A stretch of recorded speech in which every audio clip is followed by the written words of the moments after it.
She would later say that the best thing her in-laws ever did for her was throw her out of the house at 65 and force her to live in a flooded basement that smelled like rust, mold, and defeat, because that basement was hiding something no one had noticed for nearly a century.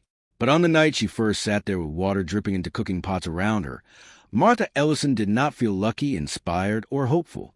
She felt erased. 3 weeks earlier, she had been a wife of 42 years, standing beside her husband Tom's hospital bed, holding his hand as the machines went quiet, still believing that grief would be the hardest thing she would have to survive. She did not know that the real shock would come after the funeral.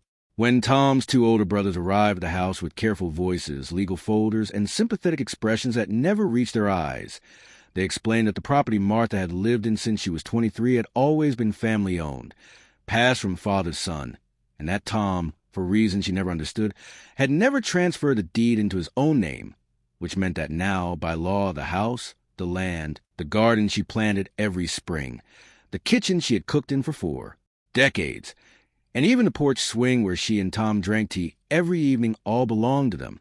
They spoke softly, as if gentleness could soften the words. It would be too large for her to maintain, too expensive for her to keep up, unsafe for her to live alone, and they had already spoken to a realtor who believed the property would sell quickly if it were listed right away. They assured her they were thinking of her comfort, her age, her future, and Martha remembered nodding, because the other choice was screaming, and she did not have the energy to scream. She was given 2 weeks to pack her life into boxes, while the brothers measured rooms for listing photos, and talked about paint colors over her head like she was already gone. Neighbors avoided eye contact. Casseroles stopped arriving. Sympathy turned into awkward silence. And on the last morning, Martha stood in the doorway with 2 suitcases, 1 box of photo albums, and Tom's old recipe notebook tucked under her arm, watching strangers walk through her living room, commenting on natural light and renovation potential, while her brother-in-law locked the door behind her without asking if she wanted one last look inside. The only place she could afford in town on her widow's pension was advertised as a semi-basement studio with a private entrance, and the landlord, a tired man with nicotine-stained fingers, had shrugged when she asked about the dark stains on the walls, saying, "It gets a little damp in monsoon, but nothing serious," which she later learned was a spectacular understatement. The room sat half below street level, with a single narrow window at the top of the wall, where shoes passed by instead of faces. And the first time it rained after she moved in, water began seeping to the concrete, like the building itself was sweating. Martha spent that night placing bowls, pans, and cups under steady drips, listening to the soft metallic plinks echo in the small space, the air thick with the smell of mildew and cold cement. And sometime past midnight, sitting on an overturned paint bucket because the bed frame was damp, she whispered out loud, "So this is what's left of my life." Not in anger, but in disbelief. The next morning, exhausted and stiff, she began moving the few things she owned away from the wettest wall, dragging a rusted metal shelf across the floor when the legs caught on something uneven beneath the grime. And as she knelt to wipe away the dirt with an old rag, she noticed a square iron plate bolted into the floor, its edges sealed with what looked like ancient putty, and beside it a cluster of thick, outdated pipes that did not match the rest of the building's plumbing. At first, she assumed it was an old drain, but drains were not usually sealed shut with heavy bolts and layers of neglect. She stared at it, longer than she meant to, curiosity cutting through her fog of grief for the first time in weeks. And later that afternoon, after borrowing a wrench from the landlord, who warned her not to mess with old stuff, Martha returned the plate and began loosening the bolts one by one, each turn releasing a faint smell of earth rather than sewage, which made no sense at all. It took her nearly an hour to pry the plate free, and when she finally slid aside, she did not find a pipe or a hole for water. She found darkness and the faint outline of what looked like the top of the staircase filled almost to the brim with packed mud and debris, as if something beneath her apartment had been deliberately buried and forgotten. She sat back on the damp floor, staring into the opening, her heart beating faster than it had in days. Because for the first time since Tom died, she was not thinking about what she had lost, but about something unknown waiting underneath her, something no one else had cared enough to notice. And as rain began tapping against the tiny window again, and another slow drip started somewhere behind her, Martha leaned forward, peering into mud-filled darkness below, with a strange, quiet thought forming in her mind that felt almost like the beginning of hope. By the end of the week, Martha Ellison would be covered in mud from her knees to her elbows, her fingernails permanently stained brown, her back aching in places she didn't know could ache, and she would realize that the strange buried space beneath her flooded basement was the first thing in months that had made her forget she was a widow. But on the morning she decided to start digging, she still told herself she was only doing it to stop the curiosity from bothering her. She found an old metal serving bowl, the kind she used to bring potato salad to church gatherings, and began scooping thick, wet soil out of the opening one bowl at a time, carrying it to the bathroom sink, and washing it away like she was performing some quiet, ridiculous ritual. And for hours the work felt pointless, because every time she cleared a little space, more packed earth slid down from above. But by late afternoon, the top 3 steps of what was unmistakably a staircase emerged, made of old stone worn smooth in the middle, as if many feet had once used them long ago. The air drifting up from below was cool, not damp, not rotten, but dry and still, with a faint smell of dust and time, and that alone made her pause, because nothing in her basement was dry. She returned the next day with a borrowed shovel, then the next with a bucket, and by the 3rd day, she had carved out enough space to lower 1 foot carefully onto the first visible step, gripping the edge of the opening with white knuckles as she leaned into the darkness below. She expected the smell of decay, of trapped water, of something unpleasant, but instead, the air felt strangely clean, almost preserved. When she finally cleared enough debris to climb halfway down, she realized the mud had been deliberately poured in from above at some point decades ago, as if someone had sealed the staircase on purpose and then forgotten it existed. Her heart thudded in her chest as she wiped sweat and dirt from her face with the back of her arm and climbed down the last few steps into a space that made her stop moving completely. It was a room, a real room built from old brick and stone with an arched ceiling and thick wooden shelves built into the walls from floor to head height. And even in the dim light from the basement above, she could see that everything down here was dry, intact, untouched by time, except for a layer of fine dust that coated the surfaces like powder. Martha stood there in silence, breathing slowly, the cool air wrapping around her like a blanket. And for a moment, she forgot the dripping water upstairs, forgot the mold, forgot the humiliation of being pushed out of her home. Because this place felt solid, hidden, waiting. She climbed back up, found a flashlight in a drawer, and returned, this time sweeping the beam across the walls to reveal more details. Hooks for hanging sacks, grooves where wooden planks once rested, markings, and faded paint that she couldn't quite read. And on the far wall, the ghost of old lettering barely visible through the dust. Storage 1934. It clicked slowly.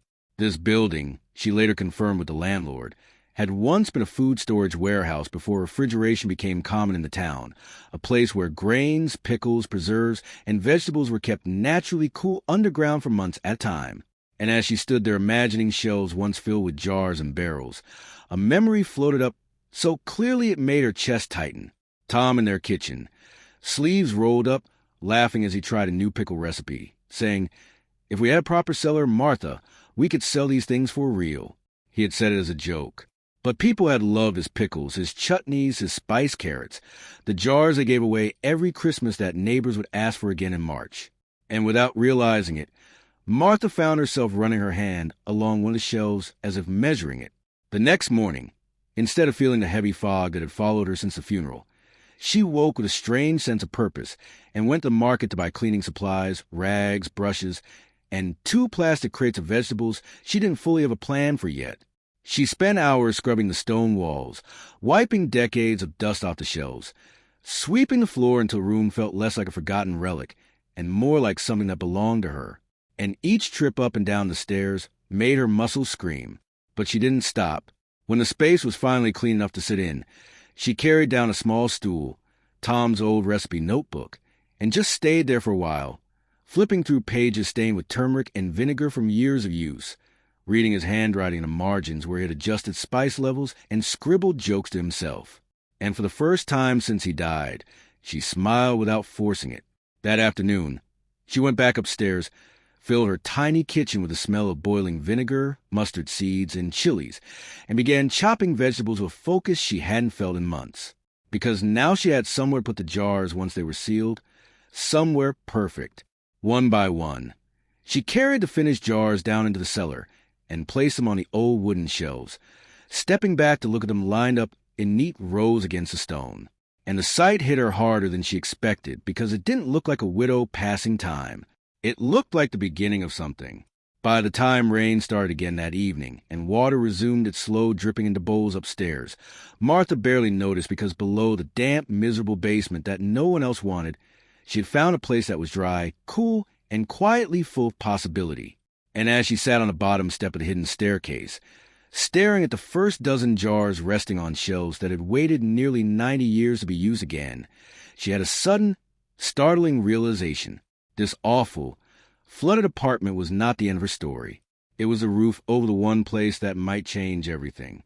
A year after Martha Ellison first pried open the iron plate in her flooded basement, the same space that once smelled of mold and defeat now smelled of vinegar, spices, and slow success. And the woman who had arrived there with 2 suitcases and a widow's pension was waking up before sunrise, not out of sadness, but because orders needed to be packed before the delivery boy arrived. What began as a handful of jars placed on forgotten stone shelves had grown into neat rows of labeled bottles stamped with simple line she printed herself. Martha's Cellar Kitchen, made the old way underground. And every week she climbed those stairs dozens of times, carrying vegetables down and finished jars up, her legs growing stronger as her confidence returned piece by piece. The local weekend market had been the first test, where she laid out 12 jars on a folding table with no expectations and sold out before noon. Then she came back the next week with 24 and sold those too.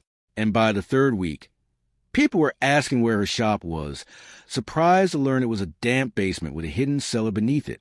A small grocery store placed a standing order. Then a restaurant asked for her pickled carrots for their sandwiches. Then another store, and then a cafe owner who said customers were asking specifically for that cellar lady's chutney. And Martha found herself laughing alone at night, because for the first time in years, people were saying her name with interest rather than pity. A food blogger passing through town wrote an article titled "The Widow," who found a business under her basement, and within days, strangers were knocking on her door asking to see the cellar, to take photos, to hear the story.